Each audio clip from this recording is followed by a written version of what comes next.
Assalamualaikum warahmatullahi wabarakatuh. Kami dari kelompok 1 yang beranggotakan saya sendiri Ayu Novitasari NIM 21 dan Nabila Fitri Handayani NIM 13, juga Baitia Malinda NIM 39. Di sini kita akan menjelaskan mengenai makalah kami yang berjudul Analisis Strukturalisme Dinamik Kajian Naskah Drama Indonesia Sang Mandor karya Rahman Arge. Naskah drama adalah salah satu bentuk karya sastra yang bercerita melalui percakapan dan aksi dari para pemainnya. Naskah drama adalah juga suatu karya sastra yang mengembangkan dan menggambarkan kehidupan dan watak tokoh melalui tingkah laku atau dialog yang digunakan pada saat pementasan. Oleh karena itu, naskah drama sangat unik untuk dianalisis. Selain dapat dianalisis secara struktural, isi naskah juga dapat dianalisis secara visual, yaitu gerak dan lisannya. Analisis kali ini kami kelompok 1 memilih naskah drama Sang Mandor karya Rahman Arge karena beberapa alasan. Mengenalkan sang penulis naskah dan naskah dramanya merupakan salah satu alasan dari kami. Nama Rahman Arge memang tidak sepopuler artis papan atas pada kalangan remaja pada saat ini. Namun di era 90-an pemilik nama lengkap Abdul Rahman Giga ini adalah aktor terbaik Indonesia. Selain aktor, juga terkenal sebagai budayawan di Sulawesi Selatan. Dari beberapa kutipan dialog pada naskah drama Sang Mandor ini, penulis kita, kelompok 1, menarik kesimpulan bahwa kelebihan dari naskah drama Sang Mandor ini, jika naskah ini dikaji lebih dalam, maka akan menjadi sebuah cambukan yang dahsyat bagi masyarakat yang kian hari semakin terseret oleh globalisasi ini. Selain itu, kami juga menemukan kekurangan pada naskah drama ini. Naskah drama ini terlihat dengan tidak adanya penjabaran adegan dan latar waktu secara jelas, serta tidak diketahui pasti tanggal pembuatan karya ini, sehingga harus ditelisik tersendiri untuk dianalisis ataupun dipentaskan nantinya. Baik teman-teman, di sini yang selanjutnya ada tema. Tema merupakan gagasan utama dari sebuah cerita. Menurut Stanton dan Kenny, tema itu dibagi menjadi dua, yaitu tema minor dan tema mayor. Tema mayor dalam naskah drama Sang Mandor ini mengungkapkan realitas sosial kehidupan sehari-hari yang ada di masyarakat Bugis, yang mana mereka ini bersifat keras, kasar, dan keras kepala. Hal ini ditunjukkan pada data bahwa Sang Mandor ini tidak mau ditolong oleh istrinya, dan penolakannya itu menggunakan nada yang kasar dan menunjukkan bahwa dirinya itu angkuh dan bisa melakukan apa-apa sendiri, seperti itu. Kemudian yang selanjutnya ada tema minor. Terdapat beberapa tema minor dalam naskah drama ini. Yang pertama adalah mengungkapkan tentang sistem patriarki yang masih ada dalam masyarakat Bugis. Jadi sistem patriarki dalam masyarakat Bugis ini masih kental sekali, teman-teman. Hal ini ditunjukkan pada saat Sang Mandor tidak mau ditolong oleh istrinya untuk berdiri dari tempatnya. Jadi dia itu berkata, aku laki-laki, aku bisa sendiri, yang pada intinya menunjukkan sikap keangkuhan sebagai laki-laki atau Sang Mandor yang tidak membutuhkan bantuan dari orang lain, seperti itu. Kemudian data yang selanjutnya itu ditunjukkan oleh tokoh Juki yang mengatakan bahwa dia sudah menikah lagi dan istrinya itu merupakan istri yang keempat, dan ia juga mengungkapkan bahwa hal tersebut ditirukan dari sikap ayahnya yang juga menikah berkali-kali seperti itu. Kemudian yang kedua, mengungkapkan tentang konsepsi martabat dan harga diri orang Bugis atau Makassar melalui syirik. Jadi kekuatan konsepsi syirik di sana itu masih sangat kental, masih sangat dipakai bahkan untuk mengukur martabat dan posisi seseorang.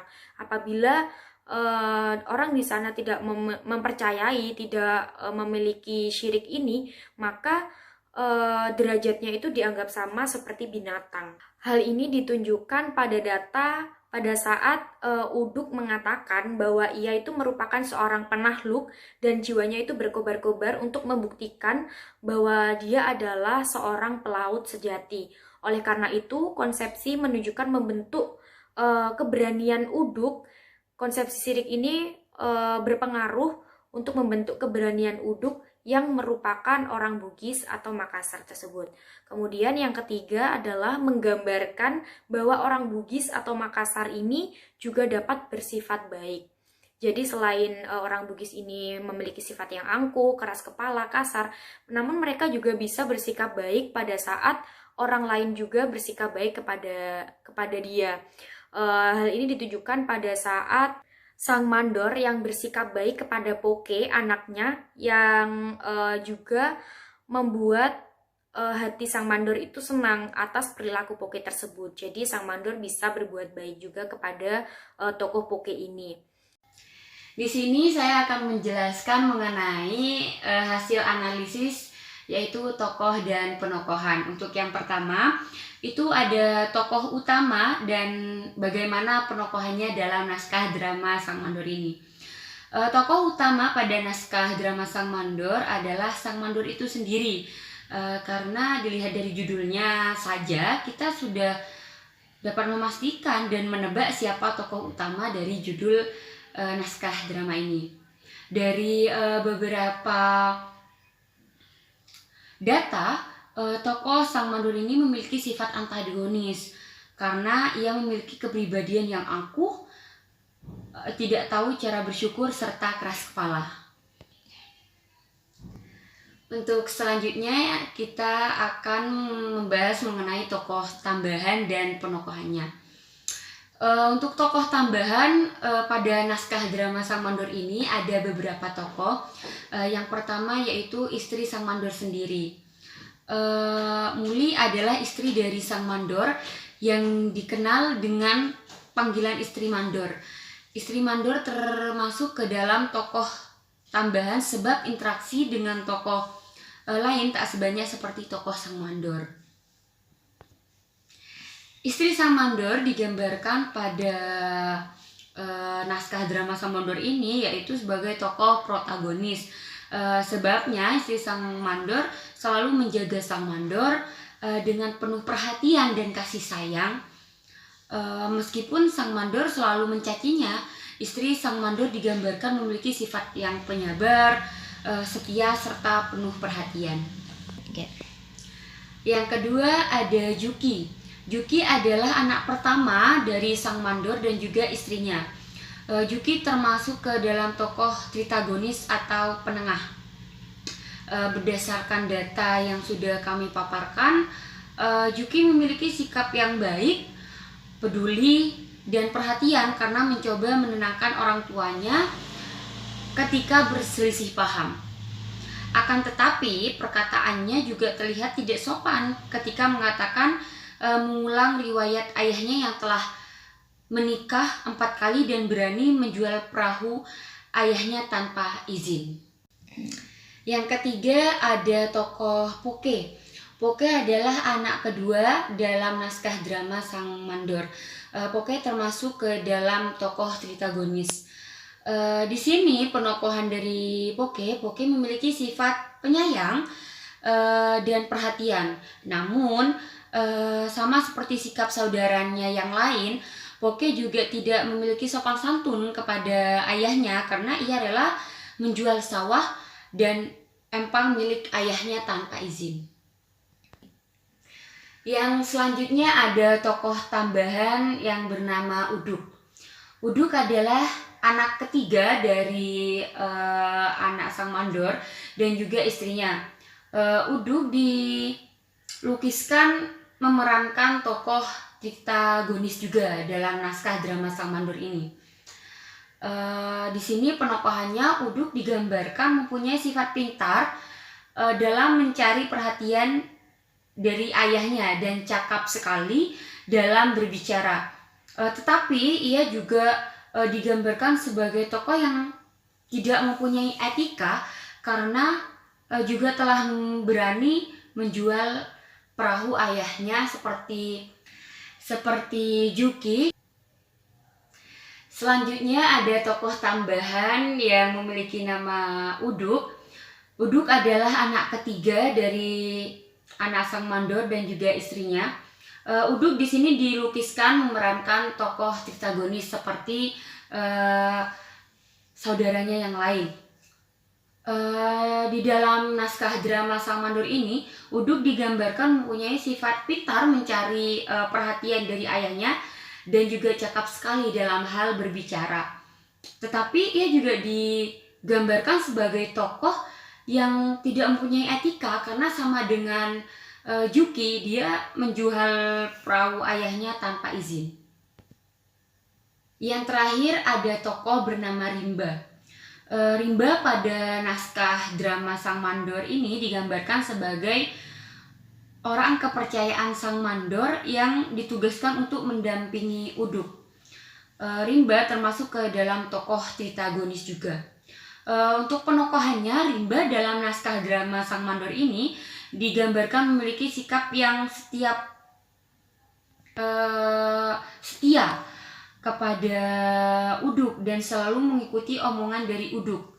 Dapat dikatakan pula Rimba tidak mempunyai pendirian. Kali ini saya akan menjelaskan mengenai latar yang ada pada naskah drama sang mandor ini. Untuk yang pertama saya akan menjelaskan latar tempat. Berdasarkan naskah drama sang mandor ini, kami menghimpun beberapa data. Latar tempat pada naskah drama sang mandor adalah di dekat jendela. Karena sang mandor ingin melihat keluar dan istrinya melarang sebab terlalu banyak angin yang ditakutkan suaminya akan bertambah sakit. Dari keseluruhan cerita dari naskah drama sang mandor ini, latar tempat yang paling utama adalah berada dalam rumah sang mandor. Hal itu terbukti dengan beberapa faktor seperti adanya jendela, pintu, dan juga kursi. Latar waktu. Seperti yang sudah kami analisis untuk latar waktu di sini, latar waktu dalam naskah drama ini dapat terjadi antara waktu pagi, siang, ataupun malam saat sang mandor meminum obat. Untuk latar suasana sendiri pada naskah drama sang mandor ini ada dua, yaitu menegangkan dan juga mengharukan. Menegangkan pada latar suasana yang terjadi dalam naskah drama sang mandor ini lebih banyak dilingkupi oleh ketegangan karena sang mandor seringkali marah dan angkuh. Pada pembukaan naskah drama dipaparkan bahwa sang mandor sedang sakit dan tidak bisa berjalan. Sang istri hanya menyuruh suaminya, sang mandor, untuk meminum obat. Namun sang mandor justru malah marah dan membentak istrinya. Ia masih tidak terima dengan kenyataan yang ia alami bahwa karirnya sebagai sang mandor telah usai. Dan juga ada dialog anak-anak sang mandor pun bertengkar. Hal ini disebabkan oleh Juki yang membuat sang mandor pingsan. Ia menjual satu perahu sang ayahnya, yaitu sang mandor, untuk biaya menikah dan membayar kontrakan rumahnya. Sementara itu si Poke dan Uduk merasa tidak terima, langsung menyerang si Juki. Namun pada akhirnya terungkap pula sikap mereka yang berulah. Uduk menjual perahu sang mandor untuk modal sebagai mandor pelaut, sedangkan Poke menjual sawah dan empang milik ayahnya untuk sebagai modal membeli barang dagangan. Untuk yang selanjutnya yaitu ada mengharukan. Pada data yang kita dapat saat menganalisis, barulah suasana mengharukan terjadi, yaitu dalam dialog ketika sang istri merasa terharu karena sang mandor akhirnya berhasil menduduki kursinya sendiri. Sang mandor pun telah tersadarkan atas semua sikap yang perbuatannya terhadap istri dan anaknya. Ia merasa bersyukur dan merendahkan hatinya terhadap Tuhan. Kemudian yang selanjutnya ada wewacang dan keramagung. Jadi wewacang dan keramagung ini merupakan ciri khas dari naskah drama yang tidak dimiliki atau tidak ada pada karya sastra yang lain. Tanpa adanya wewacang, naskah drama ini tidak ada dialognya. Kemudian tanpa adanya keramagung, pemeran akan kesulitan dalam mengekspresikan dialog yang ia dapatkan. Jadi wewacang ini merupakan dialog yang harus diucapkan oleh seorang tokoh tersebut. Kemudian keramagung merupakan petunjuk teknis bagaimana pemeran sang tokoh ini bisa mengekspresikan dirinya, seperti itu. Dalam naskah drama Sang Mandor ini terdapat 103 wewacang dan 58 keramagung. Jadi lebih banyak wewacangnya, seperti itu. Babak dan adegan dalam naskah drama Sang Mandor. Nah, di sini naskah drama Sang Mandor memiliki 5 babak dan dalam babak memiliki beberapa adegan. Nah, seperti pada babak pertama terdiri dari 2 adegan. Selanjutnya, babak kedua terdiri dari 2 adegan juga. Babak ketiga dan babak keempat itu terdiri dari 1 adegan. Dan babak kelima juga terdiri dari 1 adegan. Setelah babak dan adegan, dalam naskah drama Sang Mandor juga ada yang namanya teknik dialog. Nah, naskah drama Sang Mandor ini menggunakan teknik dialog, yaitu monolog dan juga dialog antara satu tokoh dengan tokoh yang lainnya. Setelah teknik dialog, ada juga tipe drama. Nah, naskah drama Sang Mandor merupakan tipe drama problema. Kenapa problema? Karena dalam naskah drama Sang Mandor ini terdapat banyak sekali masalah hidup yang pengarang coba sampaikan melalui naskah dramanya, seperti masalah antara suami dan istri, masalah antara ayah, ibu, atau orang tua dengan anaknya, seperti itu. Nah, yang dibahas garis besarnya adalah problema moral. Dalam naskah drama ini dapat disimpulkan adanya problema moral itu dari sikap anak-anaknya. Anak-anaknya tokoh Sang Mandor ini bisa dibilang durhaka dan tidak mempunyai sopan santun kepada orang tuanya. Itu. Nah, dalam naskah drama Sang Mandor ada yang namanya kita menggunakan analisis pendekatan ekspresif. Pendekatan ekspresif adalah pendekatan yang menjadikan kajiannya itu naskah sebagai curahan pikiran, perasaan, atau kisah hidup, bisa dibilang kisah hidup yang dialami oleh pengarang ke dalam naskah dramanya. Nah, pendekatan ekspresif pada drama berpandangan pada pengarang adalah faktor utama yang menentukan jalannya cerita. Jadi apapun yang ada di dalam cerita itu pasti semua dari pengarang. Mungkin kenapa di dalam naskah drama Sang Mandor mengangkat cerita-cerita masyarakat Bugis, karena mungkin karena sang pengarangnya mengalami hal-hal tersebut sebagai masyarakat. Kenapa di situ ditulis naskah drama ini menceritakan tentang anak yang kurang bermoral atau kurang memiliki sopan santun kepada orang tuanya. Nah, itu juga mungkin pengalaman hidup yang didapatkan oleh penulis yang kemudian disampaikan melalui naskahnya. Nah, dalam naskah drama Sang Mandor ini pendekatan ekspresif kita lakukan kepada ini ya bisa disangkutkan dengan latar belakang penulis, seperti di mana penulis hidup, bagaimana pendidikan penulis itu dengan cerita yang dibawakan dalam naskah dramanya. Cerita-cerita bagaimana tentang masyarakat Bugis dengan karakter-karakternya, bagaimana seorang anak bersikap kepada orang tuanya, bagaimana suami bersikap kepada istrinya, itu tidak lepas dari pikiran-pikiran atau ide-ide dari pengarang setelah melihat kejadian-kejadian yang ada di sekitarnya. Pada kali ini saya akan menjelaskan pendekatan mimetik yang ada pada naskah drama Sang Mandor. Abrams dalam tahun 1984 di halaman 50 menjelaskan bahwa pendekatan mimetik merupakan sebuah pendekatan yang menitik beratkan pada semesta.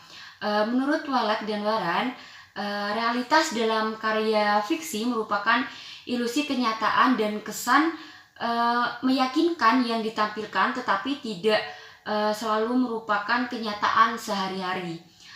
Menurut Kladen 2004 halaman 4, kehidupan sastra Indonesia berkembang seperti ungkapan pepatah Romawi, yaitu crescit in eondo, bertumbuh selagi berjalan. Rahman Arge lahir, hidup dan menetap di lingkungan budaya Bugis atau Makassar. Dalam naskah drama Sang Mandor ini, karya Rahman Arge diwarnai oleh latar belakang kehidupan sosial budaya masyarakat Sulawesi Selatan, di mana latar dari naskah drama Sang Mandor menunjukkan sebagai mandor pelaut gitu. Pada naskah drama Sang Mandor ini juga ada yang menghubungkan kata Mangkasara dan karakter orang Makassar, yakni identik dengan kekerasan. Interpretasi gegabah tersebut meluas, terutama di kalangan orang yang bukan dari kelompok etnik Bugis atau Makassar. Padahal orang Makassar bila ia diperlakukan baik, maka ia akan lebih baik. Kalau ia diperlakukan halus, maka ia akan lebih halus. Kalau dihormati, maka ia akan lebih dihormati. Ia tahu membalas budi. Seperti itu. Jikalau orang menunjukkan padanya hati yang baik, kejujuran, kehalusan, budi dan hormat, maka ia membalas lebih dari hal itu.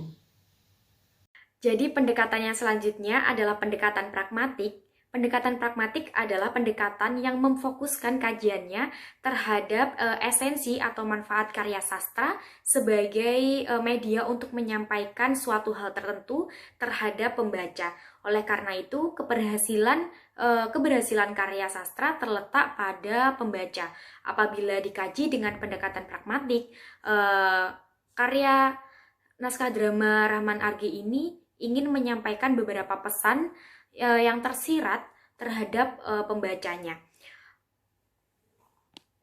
Pesan yang pertama yang ingin disampaikan oleh karya sastra ini adalah manusia itu merupakan makhluk sosial yang tidak bisa hidup sendiri, yang pasti membutuhkan bantuan dari orang lain. Jadi, sebagai manusia kita tidak boleh bersifat sombong seolah-olah tidak membutuhkan orang lain, tidak membutuhkan keberadaan orang lain dan pertolongan orang lain.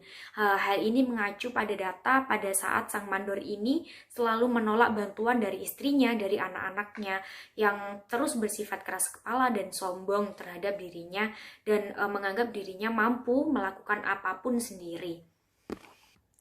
Kemudian pesan yang kedua adalah mengenai kepercayaan seseorang. Ini ditunjukkan pada saat tokoh Rimba merupakan tokoh kepercayaan Sang Mandor ini, disuruh Sang Mandor untuk melerai pergulatan anak-anaknya, namun Rimba ini menolak dan merasa tidak sanggup. Padahal Rimba ini sudah menjadi orang satu-satunya yang dipercaya oleh Sang Mandor ini. Bahkan ia juga mengucapkan bahwa ia adalah orang yang bisa diandalkan oleh Sang Mandor itu sendiri.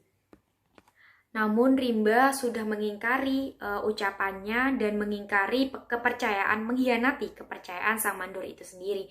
Jadi pesan yang ingin disampaikan adalah apabila kita sudah berjanji, apabila kita sudah dipercaya, kita harus berusaha semaksimal mungkin untuk tidak mengingkari janji tersebut dan tidak boleh mengecewakan orang yang sudah percaya terhadap kita dengan sikap kita yang tidak boleh dilakukan seperti itu. Kemudian pesan yang selanjutnya adalah janganlah kita membuat kecewa orang tua kita dengan perbuatan-perbuatan kita yang tidak sepantasnya dilakukan. Meskipun bagaimanapun orang tua kita harus tetap menghormati dan menjaga hati orang tua kita agar tidak tersakiti. Hal ini mengacu pada data kepada anak-anak sang mandor yang telah mengecewakan sang mandor, kepada Juki yang menikah lagi, dan kepada Uduk karena perahu ayahnya itu dijual, kemudian kepada Poke yang barang dagangan sang mandor ini seperti sawah dan empang milik sang mandor ini juga dijual. Jadi sang mandor ini merasa kecewa terhadap anak-anaknya, seperti itu. Namun pada akhir cerita dari naskah drama ini, sang mandor itu mulai tersadar atas kesalahan-kesalahannya dan atas perilakunya terhadap istrinya, dan dia sudah merasa bahwa dirinya itu salah. Kemudian dia mengingat Tuhannya. Jadi pesan yang disampaikan di sini oleh pengarang atau karya sastra kepada pembaca, yaitu ketika kita telah bersikap sombong dan mendapatkan masalah-masalah yang besar, menerima cobaan hidup yang pahit, namun itu semua mengandung hikmah. Jadi semua itu ada hikmahnya, hikmah baiknya. Semua dihadirkan oleh Tuhan untuk membuat kita sadar dan kembali mengingatnya. Hal tersebut dibuktikan oleh tokoh sang mandor yang bertaubat dan sadar pada akhir cerita tersebut. Baik, yang terakhir ada kesimpulan. Berdasarkan analisis naskah drama Sang Mandor karya Rahman Argy ini dapat disimpulkan bahwa unsur intrinsik drama dibagi menjadi tema, latar, alur, penokohan, dan perwatakan. Kemudian ada wawacang dan keramagung, konflik, teknik dialog, dan tipe drama. Dalam naskah Sang Mandor ini, judul naskah menunjukkan tokoh utama dalam naskah drama ini. Jadi Sang Mandor, judul itu mengacu pada tokoh utama Sang Mandor itu sendiri. Kemudian naskah drama ini mengangkat tema tentang kehidupan sehari-hari atau realitas kehidupan pada masyarakat Bugis.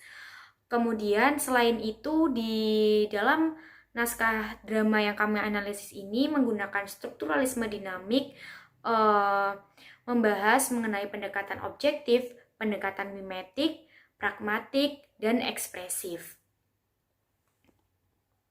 Pendekatan pragmatik itu sendiri adalah pendekatan yang digunakan sebagai media yang digunakan pengarang untuk menyampaikan sesuatu pesan atau sesuatu tertentu kepada pembacanya. Kemudian pendekatan mimetik adalah pendekatan yang menganggap bahwa naskah drama ini merupakan tiruan atau penggambaran ulang kehidupan nyata. Kemudian yang selanjutnya adalah pendekatan ekspresif, yaitu yang berisikan ide, gagasan, curahan perasaan, dan ungkapan serta proyeksi pikiran terkait sosial budaya masyarakat Bugis yang diungkapkan oleh penulis dengan perasaan-perasaannya. Seperti itu teman-teman. Semoga bermanfaat.